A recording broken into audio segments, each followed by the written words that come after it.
the first stage is to get people addicted to technology to the point where, at the most extreme, they'll get up in the dead of night and they'll queue, stand in line outside an Apple store to get the first of the new technology. And what they want eventually, and not too distant into the future, is people basically lining up to be connected to AI. In the same way that people in Sweden now are having parties to celebrate someone being microchipped, right? This is all this connects. So the next stage, because the idea is to get in the body, the next stage is to get on the body. So we went from just holdables, we went to wearables, we went to Bluetooth and Google Glass and Apple Watches and all these other gadgets that go on the body now. Even what they call electronic tattoos that are basically microchips on the skin. And the next stage is to go in the body, which is already starting in places like Sweden. And the idea is to take this on, and people like Ray Kurzweil, who is a Google executive. I mean, Google and Facebook are really at the cutting edge of this stuff. People think it's a social media operation only or a search engine only. No. This whole Google group now, which is given the name Alphabet, are absolutely at the cutting edge of this whole AI technology. So is Amazon. Amazon's got contracts worth hundreds of millions of dollars with the CIA and the Pentagon for cloud services and stuff. Yeah, they have massive data services. Massive, yeah. The consumers don't see. So the idea is to take this on. And what Kurzweil is saying, and he claims an 80% success rate in his predictions of incoming technology and when it will come in. But, if you know when it's going to come in, then you've got a great chance of predicting it, haven't you? It's like if you know when a stock market's going to fall because the people you are connected to are going to make it fall, well, you're going to get out just before it falls. And you're going to get in just before you know they're going to push it up. I mean, you don't have to be, Nostradamus if you know the script. But anyway, if this was his agenda, maybe he shouldn't tell us. Yeah. Or is it so clever that he's telling us? No, this is why he's telling us. It's the sales pitch. Okay. The sales pitch, and this is why they're being... We have the illusion of choice that we're going to be a part of it. This is the sales pitch, and this is why they're telling you.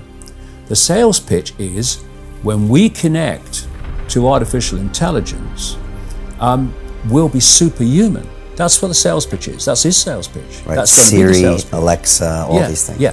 Well, I'll come to them in a second. They're very, very interesting, very important. Okay. So what you've got is the idea that connect to AI and you'll become superhuman intelligent. No, you'll become subhuman intelligent. You'll become a vehicle for artificial intelligence, and whoever controls artificial intelligence will control the perceptions of every mind that it's connected to. And that's the sales pitch, but then that's the reality of what it really means. Now, if you're going to make a physical connection with AI, you're not going to do that on a mass scale until you've made a psychological connection. And there is a process, a psychological process, which is known as preemptive programming. Preemptive programming is this. You're going to usher in a world that is so different, so dramatically different to what anyone's been used to, that you're going to have an obvious resistance purely by the chasm of difference between the world people are used to and the world you're taking them into. So you prepare them for it through preemptive programming. You put out a stream of movies out of elite-controlled Hollywood. You put out television programs, you put out books, you put out all these things that basically portray the world you want to take people into. Another part of this psychological connection with artificial intelligence, so we'll accept the outcome that I've talked about, is these Alexas and these Echoes and these so-called office assistants or personal assistants. Because people I've met people who've got one in every room. And you start to interact with them as if they're human. And now they're bringing in internet-connected toys for kids, even little kids, and Barbie dolls that they can actually have conversations with artificial intelligence. They're now bringing in these robots that are these synthetic robots that are looking more and more like humans. A lot of them coming in from the East. And this is a whole psychological process of familiarizing us with artificial intelligence, to getting people to interact with it until it becomes the most natural thing in the world. Well, is this a positive thing? What if it makes us live better lives? Could it be? Well, if you want to use artificial intelligence to make things happen in a more efficient way, well, there's an argument for that. But that's not an argument for connecting AI to the human brain and the human perceptual processes, so that artificial intelligence becomes those processes. And I'm not just saying that. Ray Kurzweil says this: by 2030, the connections will start to be made between artificial intelligence and the human brain. And the human brain will be connected to what he calls the cloud.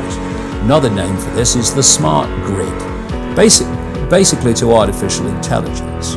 And he says this too, because his sales pitch is it will be fantastic, it will be superhuman, that as time passes, artificial intelligence will be more and more of human thinking and human perception, until basically it's the totality of human thinking and human perception, at which point we won't be human anymore in terms of the consciousness processes we are using today. We will be artificial intelligence. And this is the assimilation I'm talking about. And the point is, if you are connecting the human mind to a grid, a global technological grid, that grid can be centrally controlled.